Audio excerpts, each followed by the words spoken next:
This is Ed Petke with the Americans in Wartime Museum. Today's date is June 4th, 2021, and I am conducting an interview with Kerry Schacht in Reading, Pennsylvania. Sir, would you please give us your full name and where you were born? Sure. Kerry J. Schacht, S-C-H-A-C-H-T. And I was born in Staten Island, New York. And what war did you participate in? Vietnam. Okay. Do you have any other military people in your family? Any other members of your family in the military? My father was Army Air Force World War II. My brother was in the Army in Alaska for 2 years. United States Army, not the Alaskan Army. And I had a 3G great grandfather in the U.S. Army in Civil War, wounded twice at Gettysburg. Wow. And to the not best too of far from here. No. Was there a specific event, or do you remember where you were when you found out how you were going to be going into Vietnam, or being, whether I got you a were letter drafted? in the mail. I got the draft notice in the mail that I still have. It was probably 2 weeks before I got drafted. I got drafted into the Army on May 28th, 1969. Memorial Day. Yeah, terrible time. 3 days sitting at Fort Jackson, South Carolina, did nothing. No clothes, stunk like a long time ago. So you got your draft letter, and it was. Oh boom. yeah, 2 weeks later. So when you originally got your draft number, did you have a high number, a low number? No number. No number. Okay. No number. It was just quick. They done. picked you. Okay. If you were 1A. Okay. And for those who might not understand what that is, what does 1A mean? 1A means you're available. I was 4A for. I went into the Army when I was 23. I went in when I was 23, I believe. Maybe older, I don't remember, but I had college. I went to college. I was going to be an astronaut. I took up a lot of space. I just didn't want to get drafted, and I ended up getting drafted anyway. And had I known that they paid for your education, I would have joined the Army. Right. Let them pay for it. And what year was that? 1969, you said? 69, yeah. Okay. May 28th, to be exact. My first day in the United States Army. So had you not gotten your draft letter, had you had any indication or any intentions of joining the military? No. No. I did, out of high school, I wanted to join the Navy, but it was 7-year obligation. I didn't want to do 2, but 7 years was out of the question. I wanted to go into submarines. Oh. But I was too tall. Okay. So that was another factor that kept me out. Right. So you said you did your training down in Fort Jackson? I did basic training in Fort Gordon, Georgia. Okay. Then I went to AIT at Benning, Fort Benning, infantry training, and I went to jump school. I was a paratrooper. So you were in the 101st? Yes. Okay. So were you selected for that? Did you put in to be a paratrooper? No. Or? Well, I volunteered, Uh-huh. but I volunteered to be a paratrooper Okay. because of the money. I flipped a coin. Heads we go, tails we don't. And it came up heads, and myself and Tommy Valerio, who I'll talk about later. We went to Fort Benning. Okay. So what was your impression, your experience of when you got to boot camp? Whole new world. Whole new world. I had a senior drill sergeant, Sergeant Benjamin Foy. That's, 50-something years ago. Yeah, 53 years ago, and I still remember him. But he saved my life. He did. Superior firepower. He was a nasty SOB, but he knew. He's not there to make friends. Right. He was there training, and then training was extensive, and I learned a lot. I became a man. I was a naive, punky-ass kid from Staten Island, and that day forward, I became a man. Georgia, really did. a little bit different than the streets of Staten Island. Well, Augusta, yeah. It was my first dealing, believe it or not, my first dealing with racism. I didn't have it on Staten Island. We had one black kid in my class, almost from kindergarten to high school. Right. There weren't that many blacks. Yeah. They didn't live in my neighborhood. It wasn't that they, Sure. I mean, we had a family there. I remember when everybody, when they moved in, this guy was well spoken. I said, "You don't bother me, I don't bother him." And that's well, 1969. It was the you South had in the the race 60s, riots. right. Yeah, and I mean, I almost got into it with another soldier in Augusta. My first 3-day pass. And Tommy Valerio and myself were walking down. He says, "What are you doing on this side of the street?" I said, "We're going to an Italian restaurant to get something to eat. Get on the other side of the street." Okay. I didn't want any trouble. I was in the Army. I don't want to do bad time. Right. Because God forbid you get involved. It's bad time. Sure. And you got to pay back. So I'm in it. I'm here. I'm just, don't take a good look because I'm just passing through. Right. So tell me about jump training. What did you think about going to jump school? It was different. Probably the best shape of my life. I really mean that. I could run like a gazelle. Now I can't even walk. But yeah, I was in the best shape of my life going in. When I got out of basic training, I was in the best shape of my life. Right. I really mean that. I mean, I could run a mile with combat boots on with no problem. I mean, and quick. Right. Yeah. Young, agile. Now I'm old and arthritic. What was your impression the first time you walked up at the door and they said, "You're jumping out of this perfectly good airplane"? I got kicked. You got kicked out. I didn't jump. Okay. I was kicked out. Was that nerves freezing up at the door, or? Nah, not so much. Just not so much. You're getting out when we're going to make sure you get out. Yeah. The training was extensive, and I just didn't want to hear them yelling at me, and fortunately they didn't. I mean, they didn't have the headsets and the helmet like they do now. Sure. And, but it was good. It was, like I said, it really made me a man. Okay.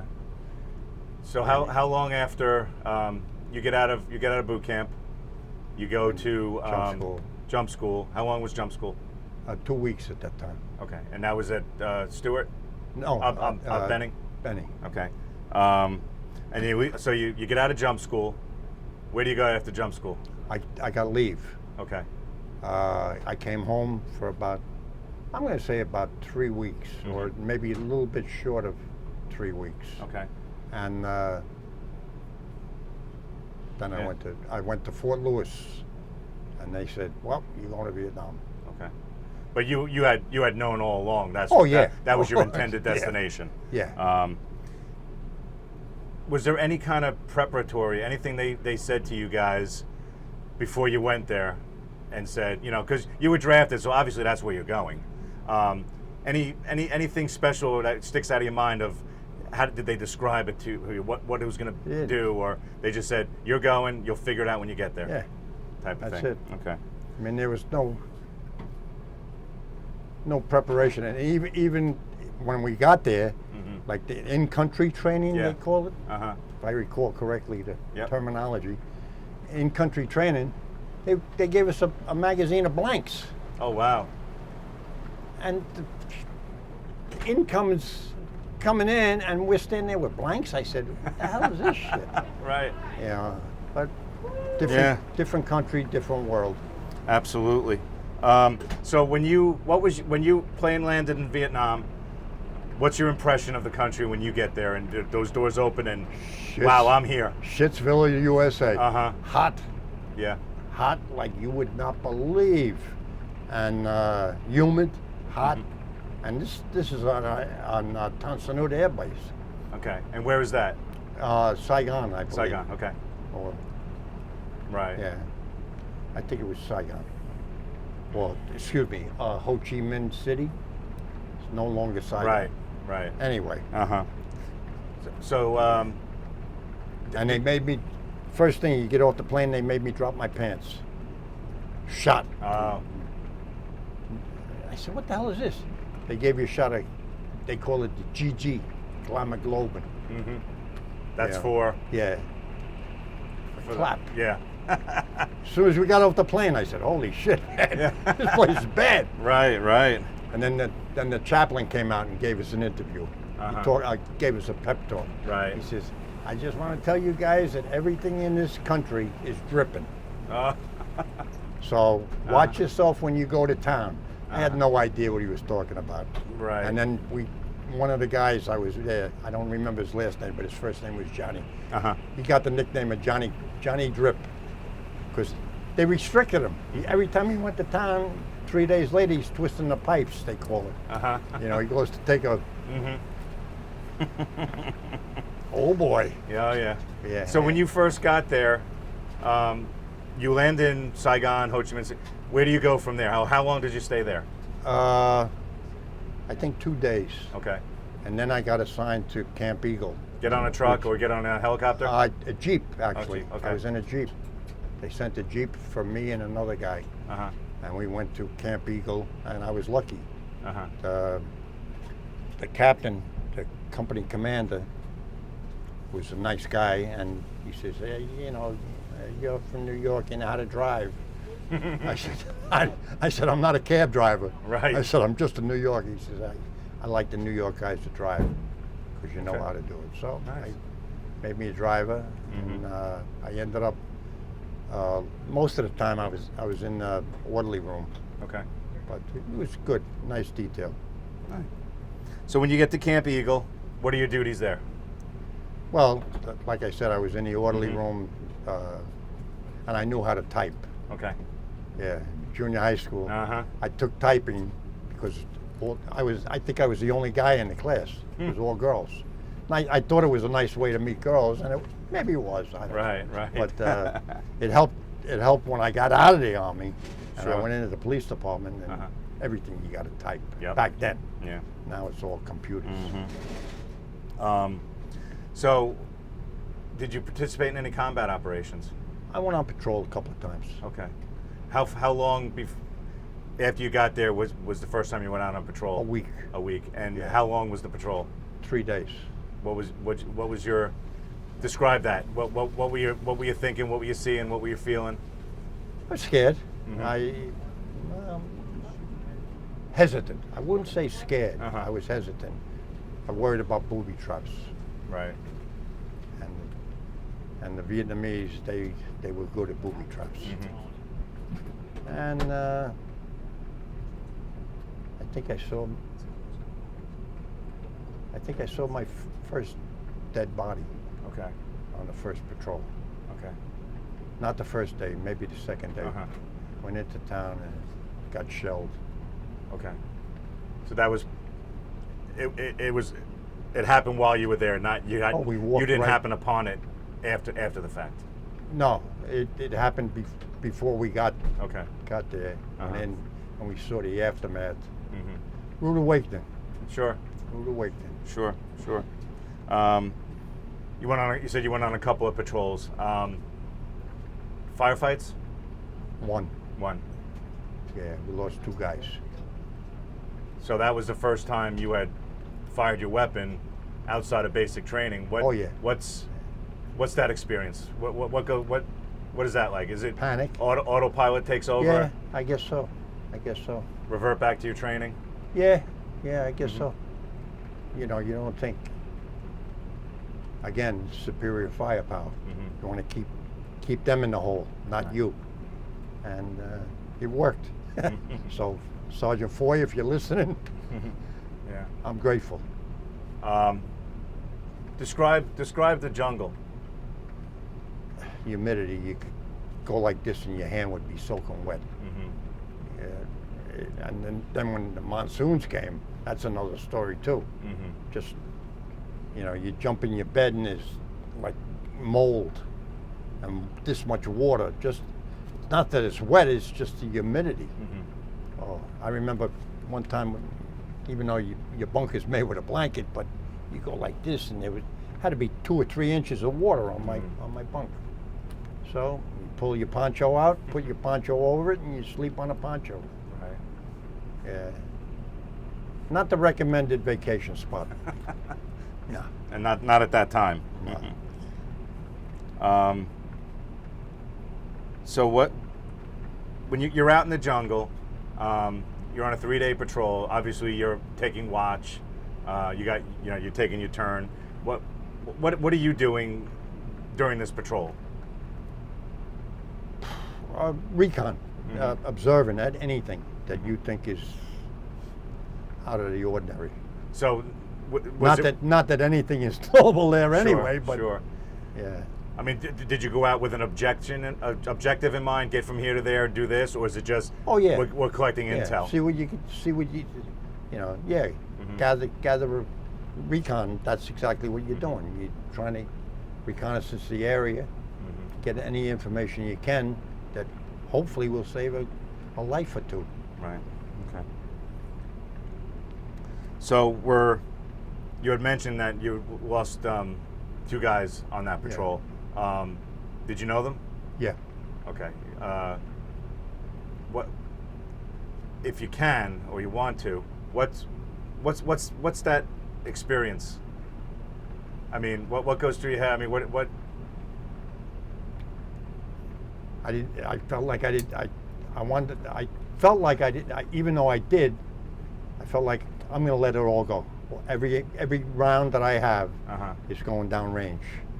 I wanted to kill those bastards. One kid was, I think, maybe 18 years old. That bothered me. He was a young kid, full of piss and vinegar. As I'm sure you all were. Yeah, I guess to a certain degree you're correct on that one. Sure. But it's just, he gets killed and guys walked out of there with medals. That I still can't figure out, but I ain't no hero. I say that to my dying day. I ain't no hero. I just happen to be a right place at the right time or the wrong place at the wrong time. I still haven't figured that out either. Were you wounded at all? Yeah. I stepped on a punji stick. Ooh. So explain what that is so people don't know. Punji stick is a piece of bamboo that they put booby traps out. Very sharp. They take the bamboo, whole bunch of sticks. They dip it. They dip it in human secretion, and they put them in the ground in a pit, and hopefully you'll step on it. Well, it went right through my steel plate in the boot, went into my foot, and I'm saying, geez, I can't walk. I had trouble with my feet. Maybe that's why I got to get a knee replacement now. But went right through the boot. My foot got infected. They had to cut my boot off. They found about 25, 30 leeches. Ooh. And if it wasn't for the leeches, I would have lost my foot. Okay. So leeches can be good, and leeches are bad. Right. All I know is they like you see on TV with guy with leeches, they get a cigarette and I don't know whether they used a cigarette, but they burned them off. Okay. Oh, my foot was this big. Right. I had like an elephant foot. But antibiotics or whatever the hell they did, still there. There it is. So obviously they bring you back to the field hospital. Oh yeah, I went to China Beach. Oh, okay. The famous China Beach. Yep. I think it was 44th Med or something like that. What was China Beach like? It's a hospital. Okay. They didn't really, I mean, the nurses and doctors were super, but the chow sucked. I'd much rather eat sea rats.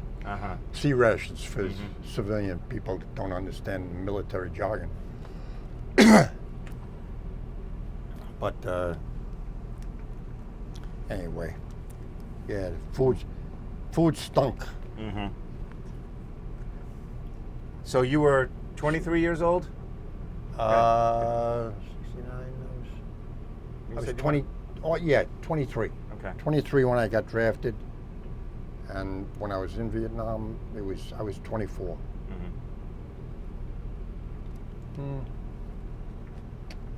So when you were over there, did you have an opportunity to stay in touch with anybody at home? And how did letters, as often as I could write letters. And once a month, I would call my mother. Okay. On telephone. God, call her collect. Even in basic training, I remember. Yeah.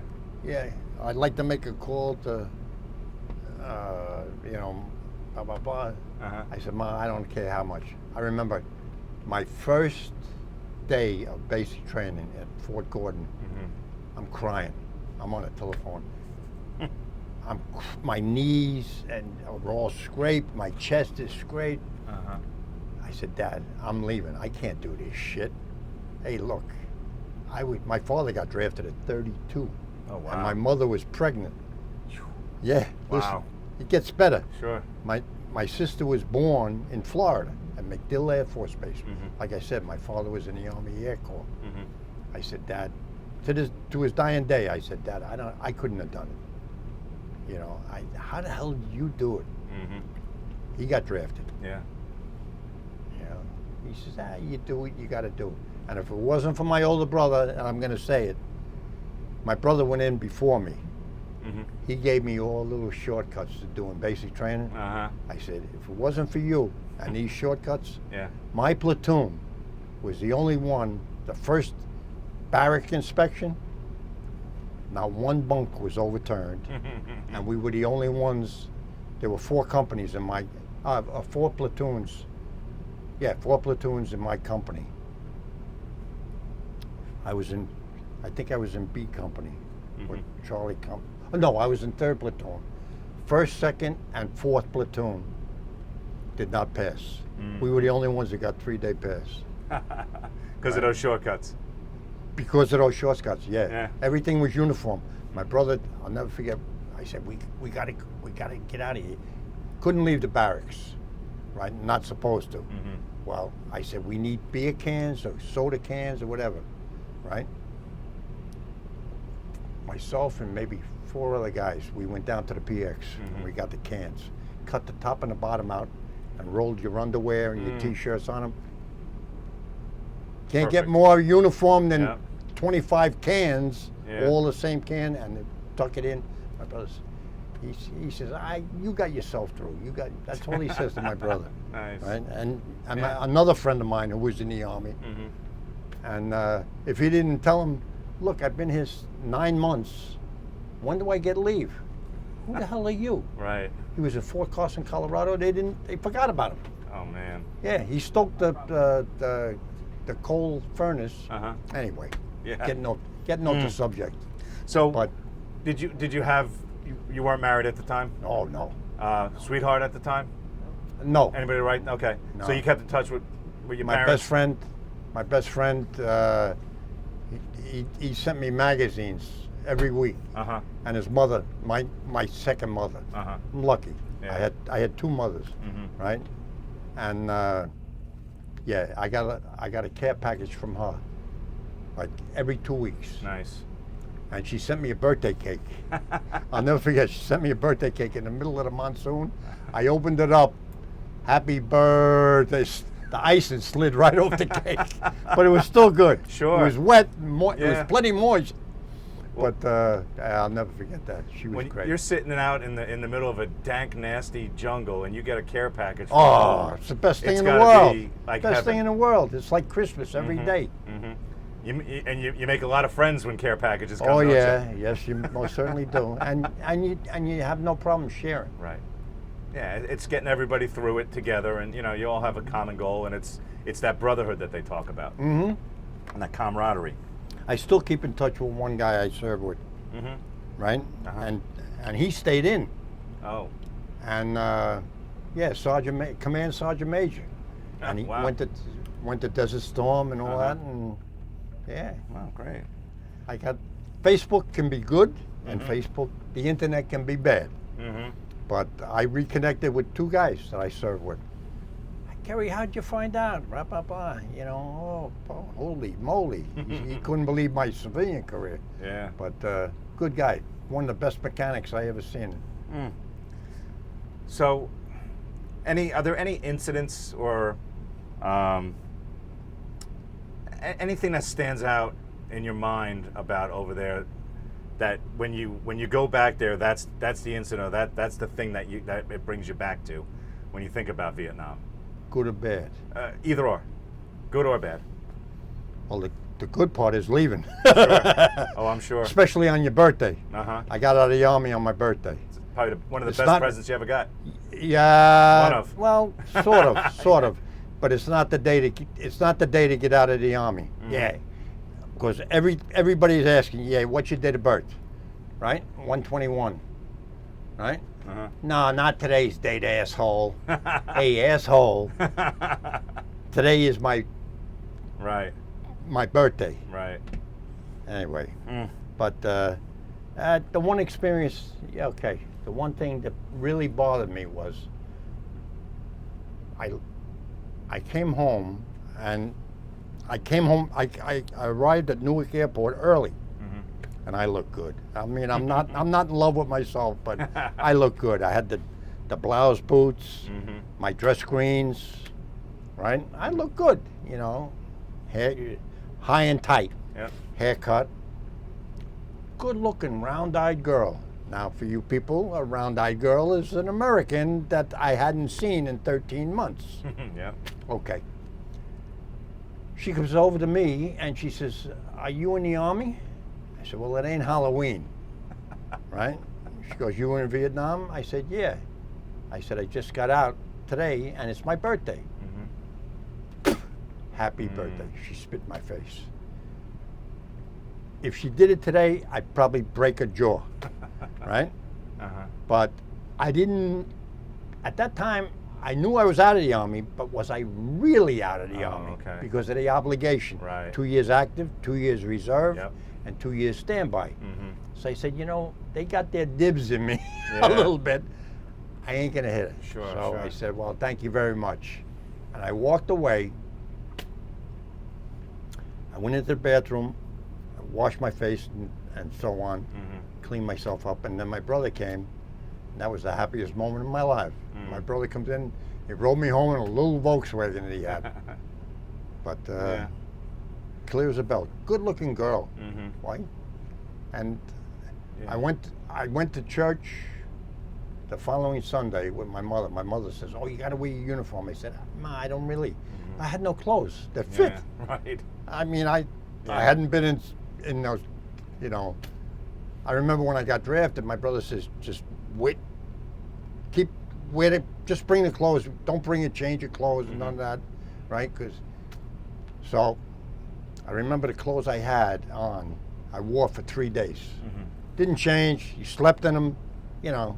Mm-hmm. No mattress, mattress, but no pillow, no sheets, no Mhm. blankets, no Yeah. nothing at Fort Jackson. Mm-hmm.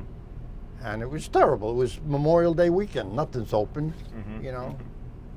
Oh, that was bad. And then they want to charge you to send them home. My brother says, throw them away. Yeah. Right. You know, why send them home? They ain't gonna fit you.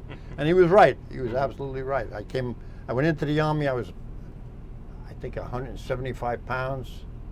And then when I came home, I think I was 185 pounds. Mm. I was, Right. Bulk up a little bit. yeah, I bulked up a lot. Mm. But I was also 2 years older. Sure. I would say grew up a lot. Oh, yes. Like I said, I went in a young, naive kid. I came back a man. Mm-hmm. Crazy, but yeah. And then I'm home. I got home in January. I think I walk in the candy store to get the newspaper from. I was working for my uncle at the time. My uncle had a sporting goods store. And I went into the store, and the guy says, "Oh, you hear about the kid on Caroline Street?" And that's where my very good friend, I got drafted with him. I grew up with him. Mm-hmm. He got killed. Oh.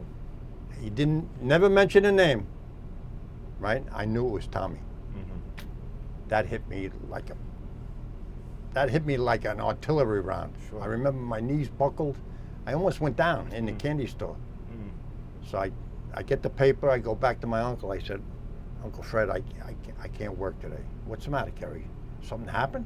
I said, yeah, Tommy, my friend Tommy Valerio got killed.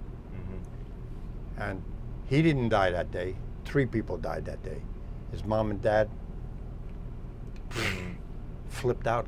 Only child. I was going to say, They moved off to Staten Island. They didn't want to see anything that reminded them of Tommy. And then she developed some breathing problems. Yeah. They moved to Arizona. I never saw them again. So this is your buddy who you get drafted with. Went through basic together. My mom and dad came down to Fort Gordon, took him out for dinner. I knew Tommy very well. I was in the Boy Scouts with him, the Explorers. He was an Eagle Scout. Just a super nice guy. All he wanted was, in the Army, wanted to make sergeant, which we both did, and he wanted a Corvette. And I'm sure he had a Ford Falcon with a big monster engine in it, and he wanted a Corvette, and I'm sure he would have got it when he came home. Sure. But poor kid. I mean, his father and mother, God bless them, they were the nicest people you ever wanted to meet. Never should have happened. Is that the only person that you knew from back home? Oh, no. I knew other guys I went to school with, but I wasn't close with. Right, and that they were killed over there? Oh, yeah. I went to one guy, he was a troublemaker from day one, joined the Marines, and he got killed over there, Bobby Perkins, right? And then another guy, I palled around with him for a couple of years, but I guess you could say he was a friend, but he went one way and I went the other way, and Terry Moran, boy, I can't tell you what I had for breakfast, but I can remember from 50 years ago. There were Staten Island lost per capita. Staten Island lost, I think, 94 guys in Vietnam, and then lost more than any other in the United States. I believe. Don't hold me to it, but you know. So you earned a Bronze Star. Yeah. Can you talk about how you earned that? That patrol, where we lost the 2 guys. Nothing crazy. Nothing crazy on it. Silver Star, you earned that? Same patrol. Same patrol? Yeah. And that Purple Heart from the bungee stick? Yeah. Screwing up, walking where I shouldn't have went. Right. So going back to the booby traps, did they give you guys any kind of instruction on that? Oh yeah, I remember. Of course, the best booby trap I saw was the helicopter. The Hueys come in the elephant grass, so you really can't see the ground, and elephant grass could be 5 foot high. So you're jumping out of a Huey, and you're like 10 feet. Yeah, you don't know where you're gonna land. Right. All right. This is what they did. They would get a grenade, or maybe tie a couple of grenades together, pull the pins out about 7/8 of the way, loop them through a string or wire, right? Run a small parachute. This is the best one, right? Run a small parachute. Fold it up. Guys are jumping out of the chopper. Well, I ain't got to tell you, the helicopter comes with the air, right? Catches the parachute, pulls the parachute along the ground. Okay. All right? Pulls the pins out. You got 6 or 8 or 12 guys jumping out of that Huey. Yeah. They're on the ground. The parachute pulls up. They're on the ground. They're walking right towards the grenade. Boom! Yeah. That was the best one I ever seen. I said, these guys should be they're genius, but they're murderous. Right. Genius in the wrong direction. That bothered me. Right. Yeah. And then the trip wires with the hand grenades. Same thing. Right. Hit the trip wire. Yeah. But we had our claymores. Yeah. And the trip flares. We let them know we're gonna blow you up. Right. They didn't. There were no trip flares with them. Different kind of war. Yes. Yeah. Now, were we prepared for it? I don't know. It was a politician's war. You know, I mean, what did we gain? Nothing. Right. A Coca-Cola bottling plant in Ho Chi Minh City, and we're buying Coca-Cola from Vietnam. And your clothes, most of your clothes, Yeah. you look at the label. I went bird shit one day. I'm with my daughter, and I see a nice, beautiful sports jacket. I try it on. I said, I'll never forget. I said, Krista, how you like, Daddy? That looks good. You look good. And it was a nice sports jacket. I take it off. I look at the label to see what size it was. I said, wow, this is really nice. Made in Vietnam. I threw it on the ground, and we were out of here. Right. We were out of here. My daughter couldn't. To this day, she looked at me like, Daddy's nuts, and maybe I am. I am. It brings you back to a place in time you don't I didn't really want to be. go back to. I don't want to go back. Sure. And You know, it's just that little thing. I'm pissed, and at that time it was stupid because it did look good. I mean, Right. uh, So you talked about a little bit when you came home, that incident at the Newark airport. yeah, I didn't talk about it. So before you get there, I mean you're counting down your days. You're Oh yeah, short 30 time. days short. You're 10 days short. So I've heard that from other guys who were over there, once you start getting really really short, you start getting really really superstitious, paranoid, Oh yeah. I maybe a think- little more religious than normal, Yeah, you don't want to go out. especially when you're that close. Yeah, I spent a lot of time in the barracks, Okay. and fortunately, like I said, my CO is a great guy, right? West Pointer too, and good guy, but yeah, he's Kerry. Don't worry about it. No, I'll go. No, you're not going. Okay. Yeah. So they looked out for you. Oh, big time, yeah. Right. But not everybody. Sure. You know, there were guys out there, they didn't care. They figured, oh, you know what you're doing. Right. Yeah, I know what I'm doing, Sure. but I'm packing my bags. I want to get out of here. Right. Yeah, it was important for me to get home. And then when I got home, the city of New York had the job freeze. It was not a good time in my life. Right. From 18 to, I'm going to say 25, 25, 26. Not a good time in my life.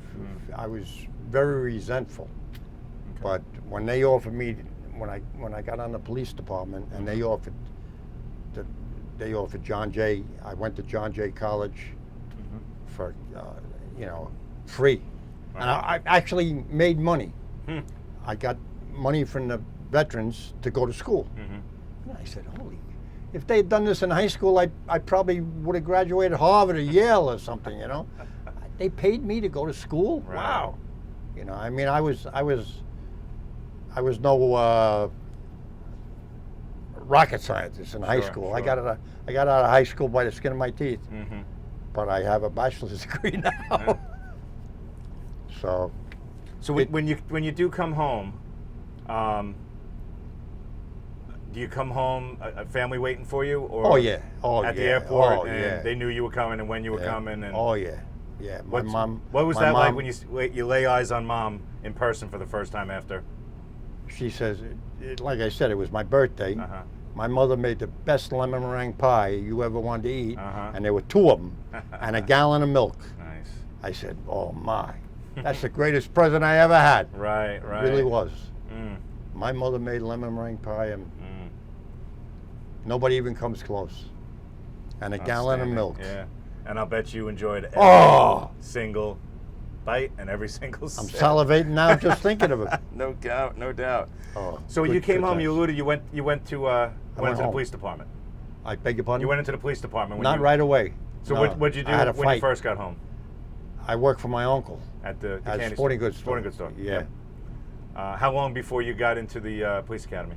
I had to fight the city to get my job that I had. I got sworn in when I came. That's another. Let me inject this. When I came home on leave, my mother, God bless you, Ma, she took care of all my applications for jobs. Okay. I took the fireman's test, police test, and there was another one there. I don't remember that one. I think it was with the Board of Education. Mm-hmm. But anyway, she had it all certified letters and all this other stuff. Right? I'm home on leave. I get sworn in. Mm. Myself and another guy, Jerry Simpson, his name is. Mm-hmm. I went to police. I got sworn in. Yeah. You're now a cop.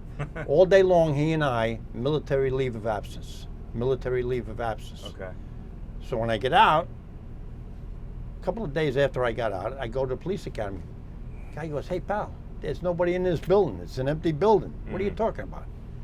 He says, "I feel sorry for you, but they're not training." I had to fight the city. And I'll never forget the one woman at civil service. She says, "Oh, this is bullshit." I said, "Bullshit?" I said, "Lady, I got sworn in. Yeah. All day long, military leave. We don't have to give you nothing." I said, "Oh, Biden, you're wrong." Yeah. So I said, "I'm not fighting with you. Right. You'll hear from my attorney." Mm. And I had to sue him. And I won the case, but they said, "Well, you know, we're making a class tomorrow." So I won the case. Yep. Ah, Next day, you're at the police academy. yeah, and I found a lot of resentment. Mm-hmm. You know, they figured every Vietnam guy was a drug addict, Okay. right? And I never saw it. Right. You know, you got to have time by yourself, right, Mm-hmm. to do drugs. I mean, I show pictures to my daughters, who I hope to God never have to serve. I mean, I don't mind if my daughters came up to me and said, "Dad, I want to join the Navy." I wouldn't. Anyway, Right. they're smart girls. Yeah. And they go in as officers. Yeah. You got to be an officer. Mm-hmm. If I had to do it all over again, I would be an officer. Okay. But I lost my whole chain of thought here. Sued the city, went to the police Oh academy. yeah, okay. And everybody hated you. You're a veteran. Mm-hmm. I went because I didn't want to go to jail. Right. And it was either you join the army or Right. get drafted, do Mhm. your time, or you go to jail. And I saw a guy, he got drafted, went through all the bullshit, and he ended up in the stockade because he didn't like it. I said, Yeah. you know, and it's different times, Sure. times. Sure. But like now, they'll discharge you. You don't like it, Yeah. you can quit. Quit. Yeah. Ain't no quitting when you put your hand up. No. Or nor there You know, shouldn't be. There's no expiration on that oath of enlistment. Exactly. Exactly. Even to this day. I yeah. mean, there's if somebody says, "Hey, Kerry, we're going to war," I'd go. I mean, I'm an old fart, but you know, I'm a better shot now than I was then. Right. Right. A lot of experience. Mm-hmm. So did you think? Would you say that did your military experience give you an edge or prepare you for being a police officer? Oh, most definitely. My whole class. There were two guys that weren't military. Okay. My whole whole academy class was nothing but vets, highly decorated guys Right. too. You know, had one guy I'd never forget, had a Distinguished Service Cross. It's the second highest award. Yeah. And great guy, great cop. Mm-hmm. Yeah, they were. It was a lot of military guys, a lot of them. Mm-hmm. And at that time, I mean, you would expect there to be, because Oh yes, wars yeah, sure. coming over in a snap. Sure. So how has your wartime experience affected your life? A little callous, I guess. A lot more understanding of people and freedom. Oh my God, I got into it. We went into we jumped on a bus, my family, my wife, my daughters. We're going to see the tree at Rock Center. I'll never forget this. And this guy's saying, "Ah, you bastard, blah, blah, blah, why you doing this, why you doing that?" I said, "Hey, pal, why don't you just let the guy drive the bus?" Oh, he's giving him a hard time. "You don't know what you're talking about." I said, so I went into this shit. I said, "You ever ride on the bus and go through a security check where the cops come on?" You know, I think it had something to do with the traffic. I remember I took a civilian bus in Vietnam, got on, people looking at me, and they love me. GIs did not, personnel did not ride on the buses because they were all booby trapped. Right? I got on this bus, and I'm going to say maybe a quarter of a mile, 3 checkpoints. 3 checkpoints. I said, you don't know what freedom is. And the freedom, the Vietnamese, they had to have, it was almost like the Gestapo. You had to have papers just to go from here to there. You know, oh, it was crazy. It was crazy. And I said, I ain't doing this. But I didn't like taking the cabs because they drive crazy. Yeah, right. You know, my motor sergeant, my motor pool sergeant, that was his name, Moore, right? He and another guy were in a cab, ran off the road. Never came back. They said, oh, he's hurt. Hurt? He's dead. He died in a cab. And I seen a couple of incidents over there where the guys got killed. And one guy got killed, and they told his parents he died under dishonorable thing. They never said whether he got in a shootout or somebody fragged him or whatever. I don't know, but it was. I said, holy shit. Yeah. They told the parents. Oh yeah, but they didn't tell them how it happened. Nothing. Right. So they all they know is their son went to Vietnam, didn't come home, and dishonorable conditions. Oh, yeah. I don't know. That's a heavy pill to swallow. Oh yeah. Tommy's death. He put me in the survivor's mode. Okay. You know, and I even now talking to you, just talking about it, it bothers me. Sure. Why him instead of me? You know, my parents, I got a sister and 2 brothers. Right. Why him? And they had nothing. You know, I mean, only child. Sure. And I remember the mother went to a politician, tried to get him out. Oh yeah, he's not going to go.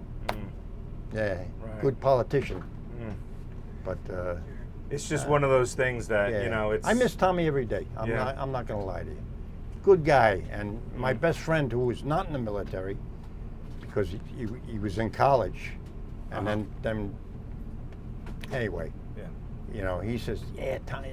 We were talking about Tommy the other day, Memorial Day, and he says, yeah, Tommy was a good guy. Yeah. He says, you were in the Scouts with him, and he brought back good times with Tommy, and that's what I like. But seeing his mom and dad at the funeral. That was a hard pill for me to swallow. Sure. I remember I had no, like I said, I had no clothes. Yeah. And I went to the wake and the funeral in my greens, my dress uniform. Right. And I couldn't find my hat. And I had a guy that was in the reserves, Mr. George Davis. He got me out of KP. He came down to see Tommy. Yeah. Tommy was in the Scouts with him. He came down there and Tommy says, hey, George, you know, you're a major. Can you do something to get Kerry? He got me out of KP that weekend, but I had it the next weekend. So, no doubt. But anyway, those are good things that I remember about Tommy. But and it's the good things and the good memories that keep them alive in your heart. And I mean, seeing my 2 guys that I served with, seeing them on Facebook and they're happy and they're successful. That's a nice plus, you know. Absolutely. Yeah. Absolutely. So the internet can be good and the internet can be bad. Sure. You know. Sure.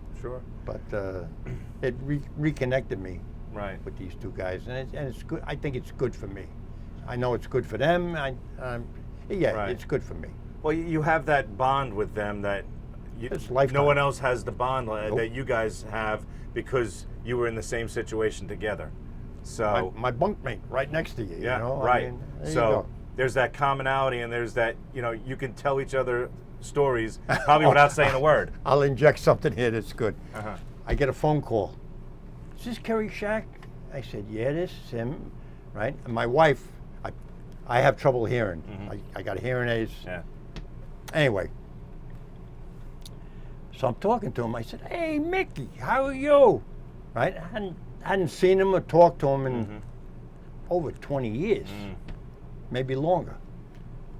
I'm on the phone with him. He calls me, like I said, he called me. I'm on the phone with him over an hour. Right.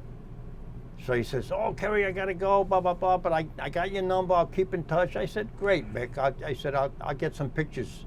I know I have pictures of us. Yeah. I said, I'll make copies, and I'll give me your email, and which I did. Yeah. I hang up the phone. My wife goes, who the hell was that? He's from Alabama. Uh-huh. I said, what's the matter? She goes, what the hell did you talk about? I didn't understand one word. I said, well, when you spend 13 months with somebody, Yeah. right? But I'll never forget, mosquitoes light on you. Mosquitoes. Yeah. We're over there. Mosquitoes all over the place. Right. They light on you. Light on you.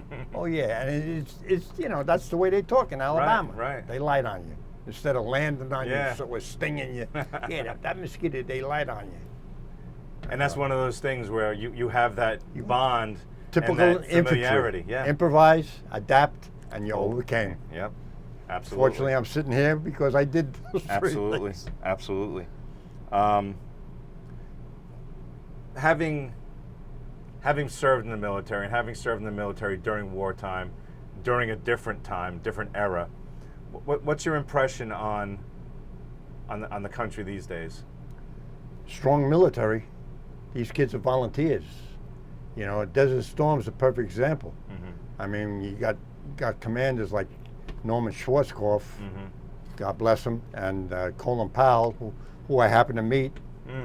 Matter of fact, he was in the hospital with the same thing that I had. Oh, wow. He stepped on a punji stick. Oh, boy.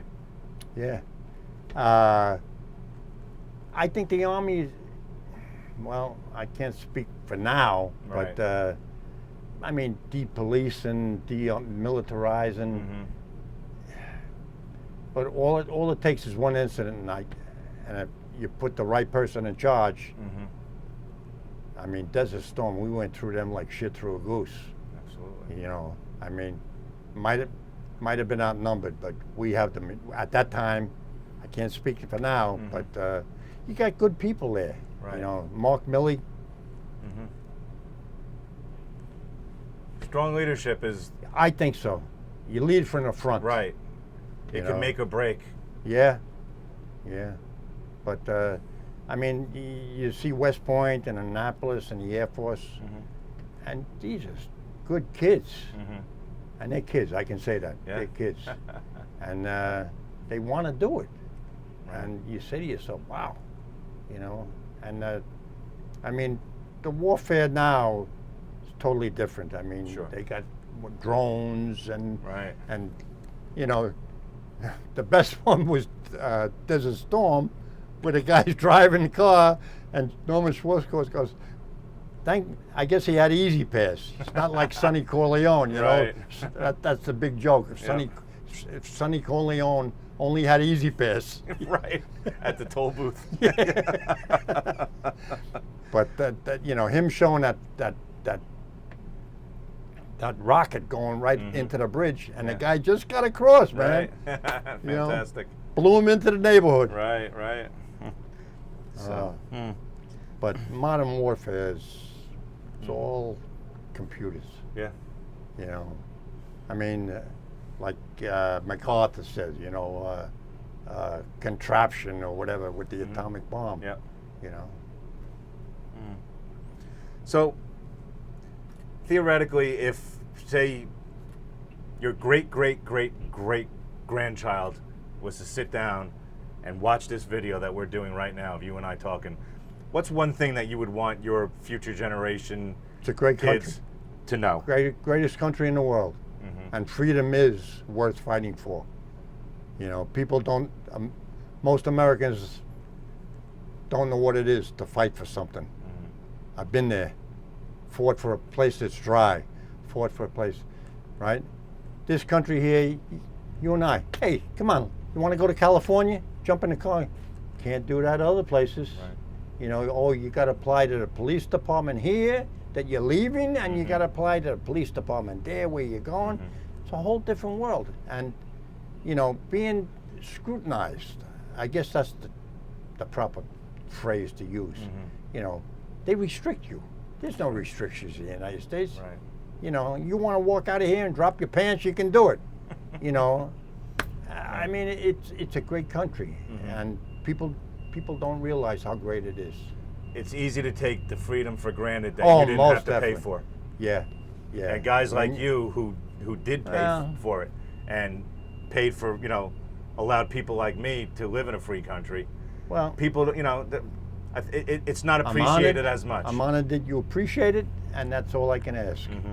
Right. If I had to do it again, I would. Sure. Yeah. And most guys who it's have done. it's worth fighting for. Sure, Believe me. sure. You know, a lot of people might argue that, oh, there's, you know, well, you know, how come, you know, you see everybody wants to come to the United States, right? And they want to, unfortunately, stupid. If their country is so great that they want to bring their country to this United States, why are they leaving where they are? Why don't you fight for that country? Right. They don't want to do that.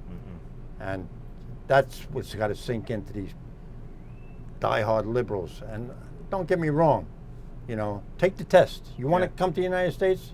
I got no problems. What my ancestors did, you know, they came through Ellis Island, my grandfather and what have you, by himself, a little kid. Yeah. I don't know whether I got that kind of courage, but they did it. They Right. took the test. You know, perfect movie to see is Ricky Schroeder in the Lost Battalion. Yes, World War One. Great I movie. took the test. I I took- took the test. You're just some Polak.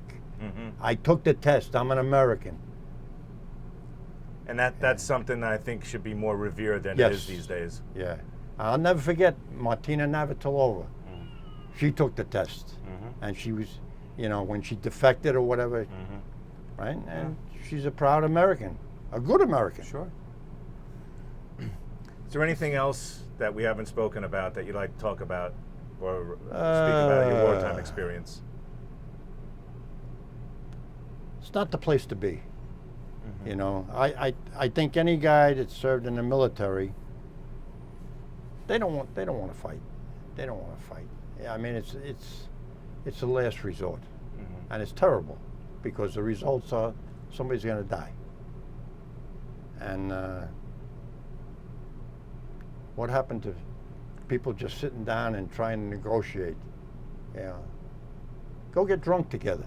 Maybe that will settle the world. I don't know. I wish I knew, but you know, fear, the intimidation. I don't like it. That I don't like. I never did. Never will. Right. You know, the fear factor. I don't want my two daughters ever feeling like, oh, another country don't like what we do, so they're gonna drop a bomb on us. Right. You know, I mean that bomb solved a lot of problems, but they just should have taken it and said, that's it. You know, ended the problem, but now they threaten you with it. You know, I mean, superior firepower. Yeah. It's a great fact that if you can use it, but to kill innocent people, that's Yeah. Right. enough of that. Well, on behalf of the Americans in Wartime Experience, I'd like to thank you for your service. Oh, and I'd like I'm to honored thank you for sitting down I'm and honored speaking to with be me. sitting here. You know.